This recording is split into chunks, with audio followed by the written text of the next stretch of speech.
এই আমলটা আমাদের হানাফি ভাইরা বেশি করে, আহলে হাদিসের মধ্যে ঘাটতি আছে।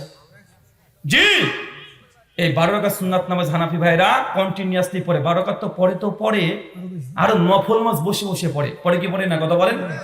আপনি নিজেকে এত আহলে হাদিস দাবি করছেন, এই 12 রাকাত সুন্নাতের বরকতে ফজিলতে হানাফি ভাইরা যদি আগে থেকে জানতেন ঘর পেয়ে যান, আপনারা কি করবেন? ঘরে বাইরে গিয়ে দাঁড়িয়ে দেখবেন? এত তাকে বেদাতি বলছেন যে এই আমলটা বেদাত, ওটা সুন্নাত। যদি এই আমলের কারণে ওদের সমস্ত গুনাহ আল্লাহ ক্ষমা করে জান্নাতকে ঘর দিয়ে দেয়, আপনি কি করবেন? 12 রাকাত সুন্নাত মিস করা যাবে না। কখন? জোহরের আগে 4, পরে 2, মাগরিবের পরে 2, এশার পরে 2, ফজরের আগে 2। হুজুর ফজরের আগে 2 পড়তে পারিনি, জামাত শুরু হয়ে গেছিল। জি, ফজরের ফরজ নামাজ পড়ে সালাম ফিরিয়ে সঙ্গে সঙ্গে 2 রাকাত নামাজ পড়ে নেবেন, মিস করবেন না। 12 রাকাত। কত রাকাত? চাচা আপনাকে আর একটা নসিহত করে যায়, সহিহ বুখারী 731 নম্বর হাদিস। আল্লাহ নবী বলছেন, পুরুষ মানুষের জন্য সুন্নাত নফল নামাজ মসজিদের চাইতে বাড়িতে উত্তম। কোথায় উত্তম? চাচা সুন্নাত নামাজ কোথায় পড়তে হয়? নফল নামাজ কোথায় পড়তে হয়? বাড়িতে। আপনি কোথায় পড়েন? কোথায় পড়েন? কেন মসজিদে পড়বেন? ওযু কেন আপনি মসজিদে করতে হবে? বাড়ি থেকে আপনার ওযু করার জায়গা নেই, বাড়ি থেকে পানি নেই, বাড়ি থেকে নামাজ পড়ার জায়গা নেই। যে নামাজ না থাকে, আবু বকর রাদিয়াল্লাহু আনহু, ওমর বিন খাত্তাব, সাইদ বিন মুসাইব, জাবের বিন আব্দুল্লাহ, তাই প্রত্যেকের বাড়িতে স্পেশাল একটা ঘর ছিল। তারা ঘর তৈরি করতো শুধু ইবাদত করার জন্য। আল্লাহর সাথে কথা বলার দরকার আপনার রাতে ওযু করে বাড়িতে সঙ্গে সঙ্গে ওই ঘরের মধ্যে প্রবেশ করেন, কোরআন, তাসবিহ, তাহলিল, জিকির, আজকার যা ইচ্ছা তাই করেন। 2 রাকাত করে তাহাজ্জুদের নামাজ পড়েন। দেখবেন নামাজের মধ্যে কত স্বাদ, কত মিষ্টি। আপনি তখন বুঝতে পারবেন যদি ইবাদতের জন্য স্পেশাল একটা ঘর তৈরি করতে পারেন। আপনাকে বলছি না একদম সুন্দর টাচ দিয়ে তৈরি করতে হবে। যে জায়গা না থাকে, বাড়ির ছাদের উপরে একটা টিনের বেড়া দিয়ে হোক, পাটকাঠি বেড়া দিয়ে হোক, একটা ঘর তৈরি করেন, নাম দিয়ে দিবেন ইবাদতখানা। একদম জায় নামাজ বিছিয়ে দিবেন, তসবিহ রেখে, আতর সেন্ট গোলাপ রেখে, কোরআন মাজিদ সাজিয়ে রেখে, যখনই নফল নামাজ পড়ার দরকার, সুন্নাত নামাজ পড়ার দরকার, জিকির করার দরকার, তসবিহ, তাহলিল, নফল নামাজ পড়ার দরকার, ওই ঘরে গিয়ে নামাজ পড়বেন। দিবেন নামাজে কত স্বাদ। আপনি বলছেন হুজুর নামাজ পড়ি, কিন্তু নামাজ পড়তে পড়তে ব্যবসাও করি, এরকম আছে না? নাই। নামাজ পড়ছেন, নামাজের প্রতি ভক্তি নেই, শ্রদ্ধা নেই, আছে না? নামাজ পড়ছেন, বিভিন্ন খেয়াল চলে আসছে। কেন? কারণ আপনি নামাজের পরিবেশ তৈরি করতে পারেননি এখনো। সুন্নাত নফল নামাজ নবী মসজিদে পড়তেন না। আমি বলছি না যে সুন্নাত নফল নামাজ মসজিদে পড়া জায়েজ নয়, বলছি জায়েজ। তা উত্তম কোথায়? বাড়িতে। আমরা আহলে হাদিস, আমরা তো বলি সুনান আবু দাউদ 570 নম্বর হাদিস, আল্লাহ নবী বলছেন মেয়েদের জন্য ফরজ নামাজ বাড়িতে পড়ার চাইতে মসজিদে উত্তম। মসজিদে পড়ার চাইতে বাড়িতে উত্তম। মেয়েদের জন্য ফরজ নামাজ কোথায় উত্তম? চাচা বাড়িতে উত্তম। কিন্তু আমরা আহলে হাদিস মেয়েদেরকে মসজিদে নিয়ে যাওয়ার জন্য আন্দোলন করছি, বই লিখছি না ভাইজান। কেন? শুধু মেয়েরা মসজিদে নামাজ পড়বে, এটা জায়েজ। উত্তম কোন জায়গায়? বাড়িতে। তারপর আপনি মসজিদে নিয়ে যাচ্ছেন, মেয়েদেরকে নিয়ে যাচ্ছেন না, তো আপনার বাড়িতে কেন ইবাদতখানা নাই? কেন নাই? এই সুন্নাতটা হিন্দুরা বেশি পালন করে এখন। নবীর সুন্নাত মুসলমানে পালন করে হিন্দুরা। ভাঙা বাড়ি হোক, টিনের বাড়ি হোক, তারপর সিঁড়ির তলে দেখবেন ছোট্ট একটা ঠাকুর ঘর করে দিয়েছে, গণেশের মূর্তি, শ্রীকৃষ্ণের মূর্তি রেখে দিয়ে প্রতিদিন সকাল সন্ধ্যাবেলায় তারা শাঁখ বাজাচ্ছে, শঙ্খ বাজাচ্ছে আর মন্ত্র পাঠ করছে। ইয়া দেবী, ভাই মন্ত্র পাঠ করে না? ওং ভূর্ভুবস্সুঃ তৎসবিতুর্বরেণ্যং ভর্গো দেবস্য ধীমহি ধিয়ো ন প্রচোদয়াৎ। পড়ে না? প্রতিদিন তার জিকির করছে, হরে কৃষ্ণ কৃষ্ণ কৃষ্ণ হরে হরে, হরে রাম রাম রাম হরে হরে। তাদের ঘরে একটা ঠাকুর ঘর আছে। মুসলমান, আপনার বাড়িতে আল্লাহর জন্য ইবাদত করার জন্য ঘর কোথায়? একটা ঘর আপনাকে স্পেশাল তৈরি করতে হবে। ভাঙা বেড়া দিয়ে হলেও, বারান্দায় হলেও ছোট্ট করে ঘর কোনাতে করে দিবেন। আপনার মেয়ে, স্ত্রী, বউ তার ওই ঘরে নামাজ পড়বে। কেন? মসজিদের চাইতে নফল ফরজ নামাজ মেয়েদের জন্য বাড়িতে উত্তম। তবে হ্যাঁ, জুমার দিন মেয়েরা বাড়িতে পড়বে না, জুমা মসজিদে গিয়ে পড়বে, এটা উত্তম। কিন্তু আমাদের হানাফি ভাইরা বলে যে মেয়েদের মসজিদে যেতে দেওয়া যাবে না, বাধা দেবে তারা মাকরু বলে। তাদের এই ফতোয়া ঠিক না। অবশ্যই মেয়েরা মসজিদে যেতে পারে, চাইলে যেতে পারে। কোথায় উত্তম? আল্লাহ নবী অনুমতি দিয়েছে, তুমি বাধা কে? নবী জায়েজ করেছে, তুমি হারাম করার কে? তাই হাদিসে যতটুকু আছে ততটুকু বলতে হবে। নয় বলেছেন মেয়েদের 5 ওয়াক্ত নামাজ মসজিদে পড়ার চেয়ে বাড়িতে উত্তম, অবশ্যই বাড়িতে উত্তম। তবে নবী মসজিদ যেতে নিষেধ করেনি, বরং বাধা দিতে নিষেধ করেছে। আপনি আমি বাধা দেওয়ার কে? কেন বাধা দেব? বাধা দেওয়া যাবে না। পুরুষদেরকেও বাড়িতে নামাজ পড়ার জন্য একটা ঘর তৈরি করতে হবে। করবো তো ইনশাআল্লাহ।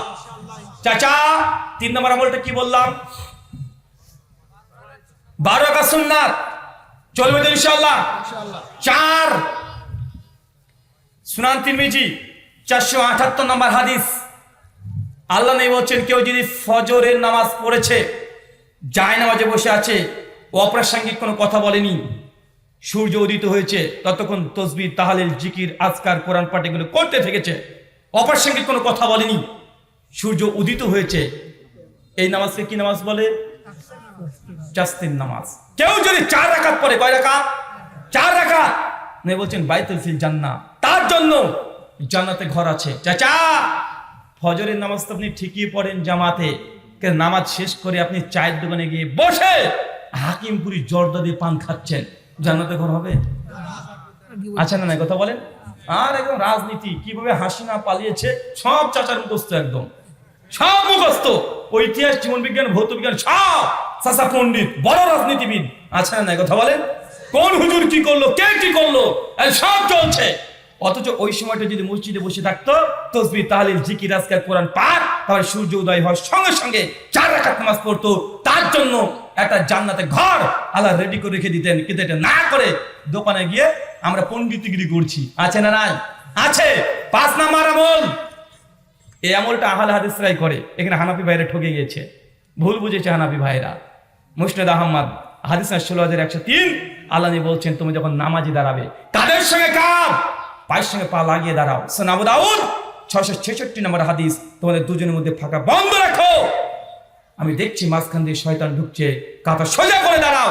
মুসনাদ আহমদ 16103 নম্বর হাদিস, আল্লাহ নবী বলছেন যে কাতারে কাঁধের সঙ্গে কাঁধ, পায়ের সঙ্গে পা লাগিয়ে সোজা করে দাঁড়াবে, আল্লাহ নবী বলছেন বাইতুল ফিল জান্নাহ, তার জন্য আমি জান্নাতে ঘর দিয়ে দেবো। এমনটা কারা করে? এমনটা কে করে? এটা আহলে হাদিসরাই করে। আলহামদুলিল্লাহ, এই আমলটা শুধু আহলে হাদিসের মধ্যে দেখা যায়, হানাফি ভাইরা এমনটা করতে চায় না। আমার জানা মতে ইমাম আবু হানিফা রাহিমাহুল্লাহ কোন জায়গায় বলেনি যে 4 ইঞ্চি ফাঁকা দিয়ে কাতারে দাঁড় করাতে হবে। একটা সহিহ তো দূরের কথা, জয়ীফ তো দূরের কথা, যার কোনো হাদিসও নেই, এমনকি ইমাম আবু হানিফা রাহিমাহুল্লাহর কোনো ফতোয়াও নেই। আমার জানা মতে হানাফিদের বড় বড় ফতোয়ার গ্রন্থ, এই গ্রন্থেও 4 ইঞ্চি ফাঁকা রেখে দাঁড়াতে হবে কোনো হাদিস নেই। সব জায়গায় বলছে যে কাদের সঙ্গে কাঁধ লাগিয়ে দাঁড়াতে, লাইনটাকে সোজা করতে, কিন্তু আমরা এমন ভাবে কাতারে দাঁড়াই দুজনের মধ্যে আর 1.5 জন ঢুকে পড়বে। আছে না নাই? আলহামদুলিল্লাহ, এই সুন্নাতের পরে আহলে হাদিস কট্টর, একদম নবীর সুন্নাত। চাচা আপনি বলছেন যে আপনার পাশে দাঁড়িয়ে একজন 25 বছরের যুবক, আপনার বয়স 60, ওই 25 বছরের যুবক যখন পাশে পা টাচ করে লাগিয়ে দিয়েছে কাদের সঙ্গে কাঁধ, টাকনা সে টাকনা, আপনি চট করে উঠে বলছেন এই বেয়াদব বাচ্চা। বলেন কি বলেন না? তোর বাপের চেয়ে তোমার বড় জানিস তুই?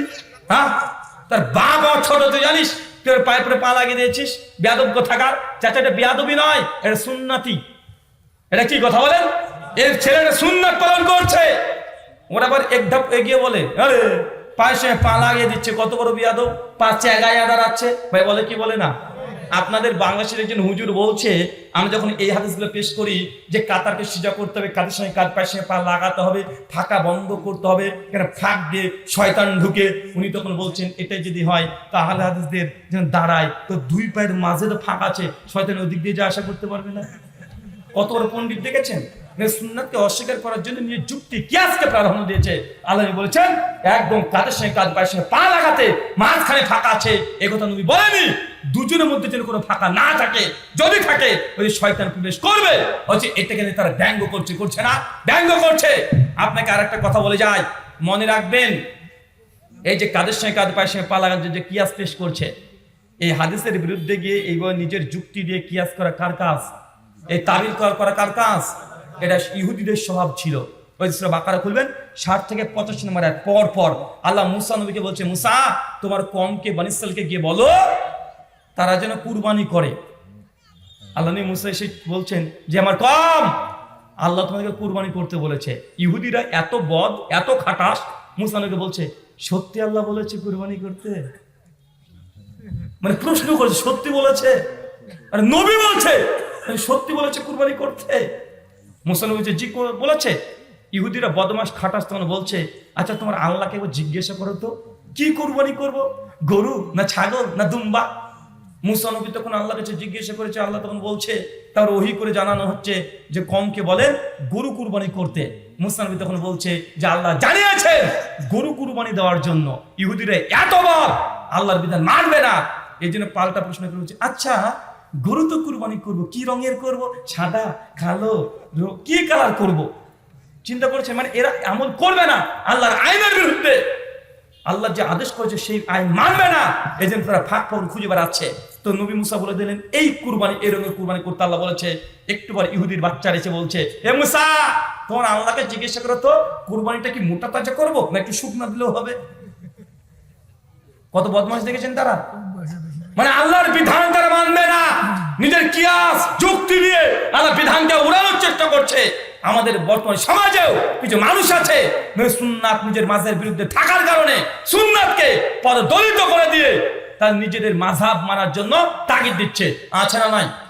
এই তো কয়দিন আগে আপনার বাংলাদেশের বক্তাকে দেখলাম মাথাতে এইভাবে একদম সহিহ বুখারীকে তুলে বলছে, আল্লাহি আল্লাহর কসম, আল্লাহর কসম, আল্লাহর কসম করে বলছি এই যে বুখারী আমার মাথায়, লামাসাবিরা বলে বুখারীর মধ্যে জোরে আমিন বলার হাদিস আছে, আল্লাহর কসম এই যে বুখারী দেখছেন এই বুখারীর মধ্যে জোরে আমিন বলার হাদিস একটা হাদিসও নাই। চিৎকার মারছে।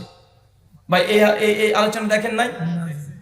চিন্তা করেছেন বুখারীর, অথচ সেই বুখারীর 780, 81, 82, 83 পরপর হাদিস আবু হুরায়রা থেকে যে আল্লাহ নবী বলেছেন যখন গায়রিল মাগদুবি আলাইহিম ওয়াজ-যালিন বলবেন ফাকালা আমিন, তখন তোমরা আমিন বলো। কেউ যদি আমিন বলে আর তার আমিন ফেরেশতার আমিনের সঙ্গে যদি মিলে যায় তাহলে আল্লাহ সুবহানাহু ওয়া তাআলা তার পেছনের সমস্ত গুনাহ আল্লাহ ক্ষমা করে দিবে, কিন্তু মাঝাবে নেই তাদের। এই যে তারা অপব্যাখ্যা করে বলছে, বুখারী মাথায় তুলে বলছে যে বুখারীতে জোরে আমিন বলার হাদিস নাই। কিন্তু এই যে আল্লাহ কসম কাটলো, মানুষ তো ঠিকই মনে করবে যে সত্যি মনে নাই, বা মনে করবে কি করবে না? হুজুর মানুষ বুখারী মাথায় তুলেছে, আলেমরা বলছে বুখারীতে আছে, উনি বলছেন নাই, বুখারী মাথায় নিয়ে কসম কাটছে। ভালোভাবে লক্ষ্য করে দেখা গেল ওই হুজুর কিন্তু ঠিকই করেছে কসমটা, মানে এইভাবে মাথায় নিয়ে যখন বলছে আল্লাহর কসম এই বুখারীতে, আমার মাথায় দেখছেন বুখারী, এই বুখারীতে জোরে আমিন বলার হাদিস নাই। ভালো করে ভিডিওটাকে জুম করে দেখা যাচ্ছে উনি মাথাতে যে বুখারী শরীফটাকে ধরেছেন ওটা বুখারীর 2য় খণ্ড। কয় নম্বর খণ্ড? 2 নম্বর খণ্ড। আমিন জোরে বলার হাদিস কত নম্বর খণ্ডে আছে চাচা? 1 নম্বর খণ্ডে, জিলদে আউয়াল প্রথম খণ্ডে 780 নম্বর হাদিস, বাব নম্বর 111, প্রথম খণ্ডের 104 পৃষ্ঠা, দারুল উলুম দেওবন্দের নুসখা, ডিজিটাল ডার্স নুসখা ওইখানে আছে। কিন্তু কসম কেটে বলে দিল, মানুষ তো কিটা ভাববে না, তাই তো কসম কাটছে, ওই যে 2য় খণ্ড মাথায় রেখেছে, আসলে 2য় খণ্ডে তো জোরে আমিন বলার হাদিস পাবেন না, আছে কয় নম্বর খণ্ডে? 1 নম্বর খণ্ডে। মানে আমাদের এই কিছু কিছু হুজুররা আছে মাযহাবকে টিকাতে গিয়ে ইসলাম চলে যায়, সমস্যা নেই, কিন্তু মাযহাবকে টিকে রাখতেই হবে, আছে না নাই? এই জন্য হত্যা দরকার করলে করে ফেলবো। কিছু টুঙ্গিতে দেখলেন না তাবলিগ জামাত ভাই, আপনার রংপুরে রংবাজ হুজুর বলেছিলেন একটা নিরীহ প্রাণী, দেখছেন নিরীহ প্রাণীরা কেউ মানুষকে জবাই করে ফেললো, আপন মায়ের পেটের ভাইকে করেছে কি করে নাই? আমার কথা কষ্ট পাচ্ছেন? কি করবো ভাই, মানুষ মেরে ফেলছে ভাই। তাবলিগ জামাত, অনেকে বলে যে আহলে হাদিসরা তাবলিগ জামাতকে বেদাত দল বলে, বেদাতি দল বলে। আমি বলছি কখন আমরা বেদাতি দল বলেছি? আমরা তো বলিনি ভাইজান, বরং সাদপন্থী জুবারপন্থী দুটো তাবলিগের দল, আছে না নাই? সাদপন্থীরা জুবারপন্থীকে বলছে তোরা পথভ্রষ্ট গোমরা কাফের, আবার জুবারপন্থীরা সাদপন্থীকে বলছে তোরা গোমরা পথভ্রষ্ট কাফের। দুই ভাই দুজনকে কাফের মুরতাদ ফতোয়া দিচ্ছে কি দিচ্ছে না?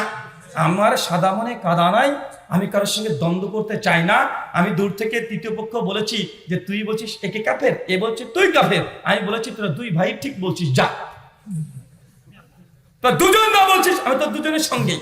সাতপন্থী জুবারপন্থীকে বলছে এরা মুরতাদ হয়ে গেছে, এ তাবলিগ জামাত না, গুমরাহি জামাত। আবার জুবারপন্থী সাতপন্থীকে বলছে আমি নতুন করে ফতোয়া দিয়েছি, আমি বলেছি ভাইজান আমার সাদা মনে কাদা নাই, তো দুজনই ঠিক কথা বলছিস, যা, দুজনই তোরা গুমরাহ। আমার দোষ কোথায় রে ভাই? তাবলিগ জামাত একে অপরকে মেরে কয়েকশো মানুষকে পঙ্গু করে ছেড়ে দিয়েছে না? 4-5 জনকে হত্যা করেছে। বীর মুজাহিদ বলছে একদম কারবালার ময়দান দেখিয়ে দিয়ে এসেছি, মুজাহিদ হয়ে গেছে, মানে মুসলিম ভাইকে হত্যা করেছে, মুজাহিদ হয়ে গেছে। আমি বলেছিলাম সহিহ বুখারী কিতাবুল ঈমানের 38 নম্বর হাদিস, আল্লাহ নবী বলেছেন একজন মুমিন যদি একজন মুমিনকে যদি হত্যা করে, একজন মুসলিম যদি একজন মুসলিমকে হত্যা করে, দুজনেই জাহান্নামে যাবে। কোথায় যাবে? দুজনেই জাহান্নামে। যে হত্যা করেছে সেও জাহান্নামী, আর যে হত্যা হয়ে মারা গেছে এও জাহান্নামী। প্রশ্ন আসতে পারে, যে হত্যা করলো সে জাহান্নামে যাবে, ঠিক আছে, যে মরে গেল সেখানে জাহান্নামী? নবী বলছেন এই যে হত্যা মারা গেছে যিনি, ও ভাইয়ের দিকে অস্ত্র তুলেছিল, এই সুযোগ পায়নি তাই মারেনি, সুযোগ পেলে এ মেরে দিত। কথা মনে বুঝতে পারলেন না? এ পারেনি বিধায় মরে গেছে, মারা গেছে। ও বলছে মুজাহিদ হয়ে গেছে, অথচ দুজনই জাহান্নামে যাবে। এটা নবীর হাদিস। ভাইজান আপনাকে কথা বলি, 5খানা আমল বলেছি। কয়টা? আজ চট করে দাঁড়িয়ে বলেন তো কি কি আমলের কথা বললাম? আপনি বলতে পারবেন? মাশাআল্লাহ। দাঁড়াও তো। বিয়ে করেছো? বয়স কত? 17। এত লম্বা কিভাবে হলো? হ্যাঁ, আচ্ছা ঠিক আছে বলো।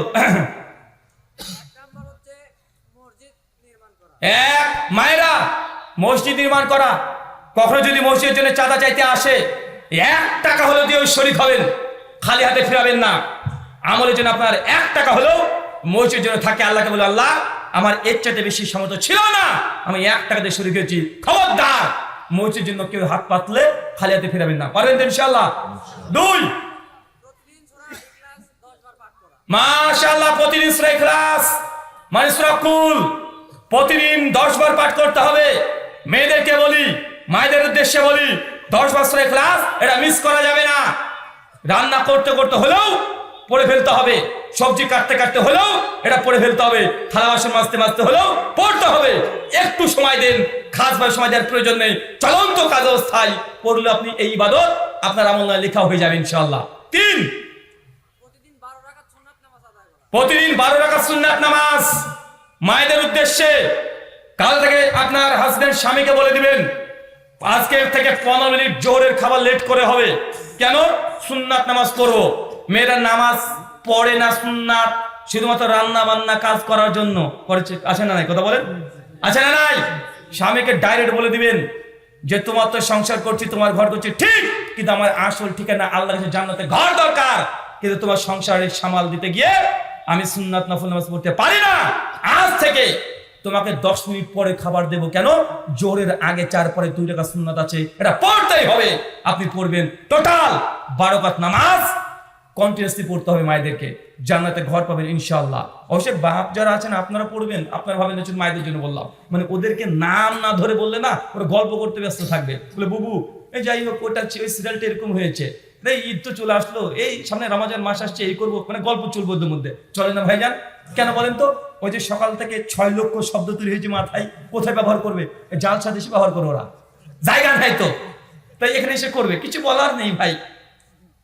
4 নাম্বার, প্রতিদিন ফরজ সালাত ফরজের নামাজ আদায়ের পর সূর্য ওঠার আগ পর্যন্ত অশ্লীল কথাবার্তা না বলে তাসবিহ তাহলিল করা।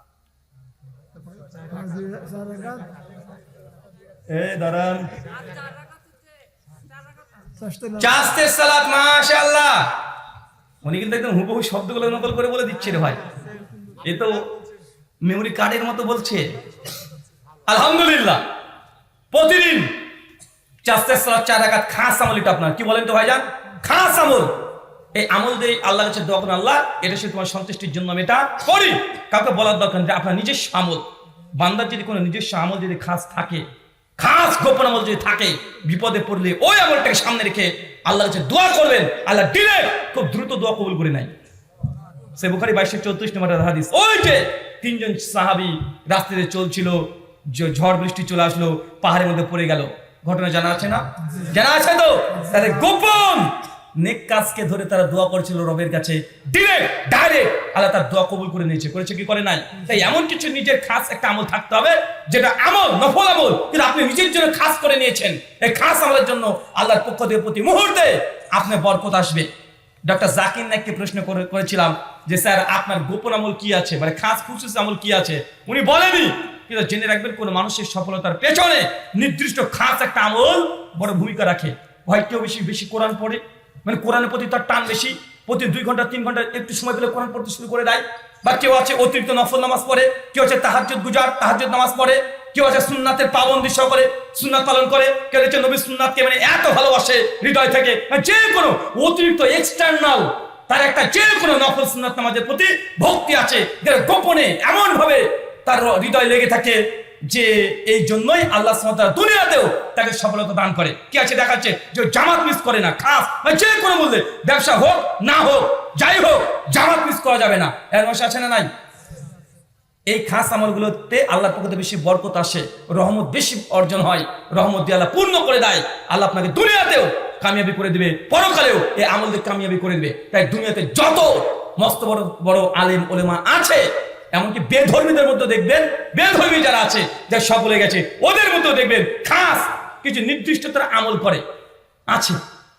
কারণ এটা আল্লাহ জানিয়েছেন, কেউ যদি জামে তিরমিজির হাদিস 2419 নম্বর হাদিস, কেউ যদি তার কাফের মানে কাফের আত্মীয়ের সঙ্গে যদি সম্পর্ক যদি অটুট রাখে, আল্লাহ বরকত দিয়ে তাকে পূর্ণ করে দেয়, তার জন্য এক্সট্রা রিজিক দেয়। আপনি বলছেন না বাপ বিদাতি, এই যে সম্পর্ক রাখবে না, জি না, বাপ বিদাতি হোক আর হিদাতি হোক সম্পর্ক রাখতে হবে। নবী ইব্রাহিমের বাপ আজর, নবী ইব্রাহিম কি বলে ডেকেছেন? ইয়া আবাতি, আমার আব্বা জান। এটা ডিরেক্ট যদি অনুবাদ করা হয় গ্রামাটিক্যাল দিক দিয়ে, ইয়া আবাতি, হে আমার আব্বা জান, তুমি কেন এই মূর্তি পুজো করো? তারপরে কথা বলছি সম্মান দিয়ে, বলছে কি বলছে না? তাই আপনার যদি আত্মীয় রক্তের সম্পর্ক থাকে, আত্মীয় সম্পর্ক যে কোনো মূল্যে অটুট রাখবেন। আত্মীয় সম্পর্ক ছিন্ন করলে আল্লাহ বলছেন না ইয়াদখুলুল জান্নাহ, ওই ব্যক্তি জান্নাতে যাবে না। আল কাতে, যে রক্তের সম্পর্ক ছিন্ন করে দিয়েছে, হজ দিয়ে তখন জান্নাত পাওয়া যাবে না। তাই খাস কিছু ইবাদত থাকবে আপনার, যেটা আপনি করেন। অনেক ছেলেরা আছে না, মাকে দেখে তো বাপকে দেখে না, বাপকে দেখে তো মাকে দেখে না। দেখে যে দুই ভাই, মা বলছে বাবা ওষুধ ফুরিয়ে গেছে, বড় ভাই তো বলছে আমি সামনে মাসে তো আমি দিলাম, এই ছোট ভাই তুই দে, দুই ভাই ঝামেলা আছে না নাই? কথা বলেন। মাকে বলছে যে এতদিন তো আমি তোমাকে দুই বাপকে আর তোমাকে দেখেছি, আজ থেকে পারবো না, আমারও তো ছেলে মেয়ে হয়েছে, আজ থেকে বড় ভাইয়ের কাছে মা তোমাকে থাকতে হবে, আমি তোমাকে বাবাকে রাখছি, কিন্তু বড় ভাইয়ের কাছে তুমি খাও, এমন আছে না নাই? কথা বলেন। এই ব্যাটা এখন রিজিক সম্পর্কে ধারণাই নেই। বেটা তুই যদি বাপ মার যদি রিজিকের দায়িত্ব নিয়ে নিস, আল্লাহ তোর বাপ মার রিজিক তোর ইনকাম সোর্স ঢুকিয়ে দিবে। মানুষ যতক্ষণ দুনিয়ায় থাকে, রিজিকের মালিক আপনি না। একটা উদাহরণ দিই, 5 নম্বরটা বলো তো। কাদের সাথে কাঁধ পায়ের সাথে পা মিলিয়ে নামাজ আদায় করা।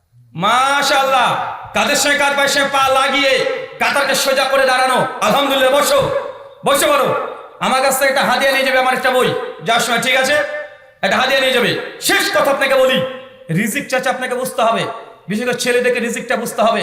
রিজিক এটা নির্ধারিত। সুনান সহিহ বুখারী এবং মিশকাতে আসছে হাদিস নাম্বার 5300। আলেম হচ্ছে মানুষের রিজিক নির্ধারিত। রিজিক মানুষকে অন্বেষণ করে, খুঁজে বেড়ায়। যতক্ষণ প্রাপ্ত রিজিক না পাবেন আপনার মরণ হবে না। কথা বুঝতে পারলেন না? রিজিক কি জানেন? যখন আপনি কারো দায়িত্ব নেবেন, তার রিজিক আল্লাহ আপনার আমলনামায় দিয়ে দিবে। একটা ইয়াং মেয়ে, বিয়ে হয়নি, বয়স 40 পার হয়ে যাচ্ছে, বিয়ে হয়নি, বাচ্চা নাই, তার স্তন থেকে 1 ফোঁটা দুধ বের হবে? কেন কেন বের হয় না? কিন্তু একটা মেয়ে 16 বছরে বিয়ে দিয়েছেন, পেটে বাচ্চা চলে এসেছে, বাচ্চা দুনিয়াতে চলে এসেছে, দুগ্ধ চলে আসে কি আসে না? কেন? কারণ কি? কারণ ব্যাখ্যা করতে পারবেন? এটা রিজিক। একটা সন্তান যেদিন প্রথম বেবি কনসেপ্ট করছে মার গর্ভে, প্রথম দিন বেবি যদি কনসেপ্ট করে যায়, মেয়েদের প্রথম কি বন্ধ হয়? ঋতুস্রাব বন্ধ হয়ে যায়। যে রক্ত, নাপাক রক্ত, আল্লাহ এই কানেকশনটা বন্ধ করে দেয় কি দেয় না? দিয়ে দেয়। কেন? এই নাপাক রক্ত, মেন্সের রক্ত, পিরিয়ডের রক্ত এখন ওই বাচ্চার নারীর সঙ্গে তার বিভিন্ন সেলের সঙ্গে আল্লাহ যুক্ত করে দেয়। ওই রক্ত খেয়ে খেয়ে পেটে সন্তানটা আস্তে আস্তে বড় হচ্ছে। চিন্তা করছেন? রিজিক দেখেন। আপনি কি আপনার সন্তানকে বড় করেছেন ভেতরে? কে করেছে? ডাক্তার কানেকশন লাগিয়ে দিয়েছে? এটা আল্লাহ অটোমেটিক করেছে। এটা রিজিক। রিজিকের মালিক আল্লাহ। যতদিন পেটে আছে মারা ঋতুস্রাব হবে না, বন্ধ। যখনই গর্ভ থেকে সন্তানটা বেরিয়ে আসবে, মায়ের আবার ঋতুস্রাব শুরু হয়ে যায়। হয় কি হয় না? যখনই শুরু হয়ে গেছে, তার ঋতুস্রাব শুরু হয়ে গেছে এদিকে, আর মায়ের স্তনে কোথা থেকে যে আল্লাহ দুগ্ধ দিয়ে পূর্ণ করে দেয়। দেয় কি দেয় না? এটা রিজিক। মার সঙ্গে ছিল, পেটের মধ্যে থেকে তখন থেকে দিয়েছে, দুনিয়ায় চলে এসেছে, বাইরে আল্লাহ দুগ্ধ দিয়ে পূর্ণ করে দিয়েছে। একটু একটু বড় হয়েছে, 4 মাস 5 মাস চলে গেছে, সে দুধের কাজ হয় না, এখন কি খেতে হবে? আরে চাল সাবুদানা সিলাক্স খেতে হবে, একটু দাঁত দরকার, কচি কচি দাঁত দিয়ে দিয়েছে, আছে না? 7 বছর বয়স হয়ে গেছে, 8 বছর বয়সে আর ভালো লাগে না, একই জিনিস কতদিন খাবে? গোস্ত খাবে, হাড় খাবে। এখন আল্লাহ তখন দুধের দাঁত ভেঙে দিয়ে গজল গজল দাঁত দিয়েছে, নে খা, হাড় খাবি খা।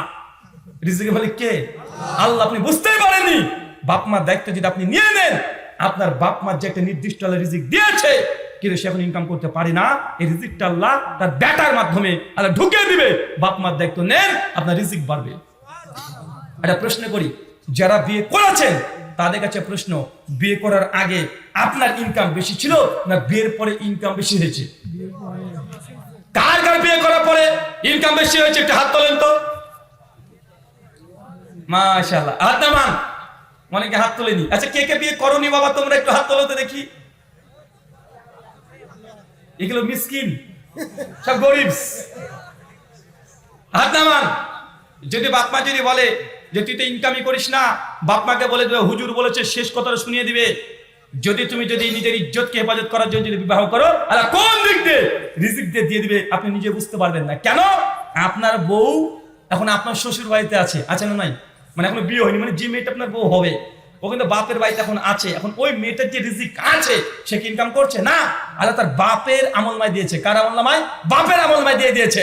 যখন ওই মেয়েটা বাপের কাছ থেকে চলে তোমার কাছে আসবে, বাপের রিজিক কেটে দিয়ে তোমার সঙ্গে আল্লাহ কানেকশন করে দিবে। তখন তোমার স্ত্রীর রিজিক আল্লাহ তোমার ইনকামে ঢুকিয়ে দিবে। তুমি বিশ্বাস করো, বিয়ের পরে ছেলেদের বেচা কিনা ইনকাম, টাকা পয়সা রোজগার বাড়ে। দুনিয়াতে একটা মানুষ দেখাতে পারবেন না যে বিয়ের পরে তার রিজিক কমে গেছে, দেখাতে পারবেন? আল্লাহ সুবহানাহু ওয়া তাআলা এই মিসকিন যারা আছে, গরিব যারা আছে, যারা বিয়ে করতে পারেনি, আগামী বছর যখন আসবো কলেজে একটা করে সন্তান সহ চলে আসে, তাহলে সেই তুমি ব্যবস্থা করে দাও। সকালে বলি আমিন। চাচা আমিন বলছে, চাচা এ দোয়া আমিন বলেন না, এই দোয়া আমিন বলতে খবর খারাপ। সামনে বছর একটা আপনার বউ চাচি চলে আসবে, বলে ছেলে নিয়ে আসতে হবে আপনাকে। তাই সব দোয়াতে আমিন বলেন না, বিপদ হয়ে যাবে। এই গরিব মিসকিন যারা আছে, যারা বিয়ে করতে পারেনি, তাদের জন্য বুঝতে পারলেন তো? শুকরান, জাযাকাল্লাহু খায়রান, বারাকাল্লাহু ফিকুম। আলোচনা শেষ, প্রশ্ন উত্তর হবে। হ্যাঁ, আপনি বলেন।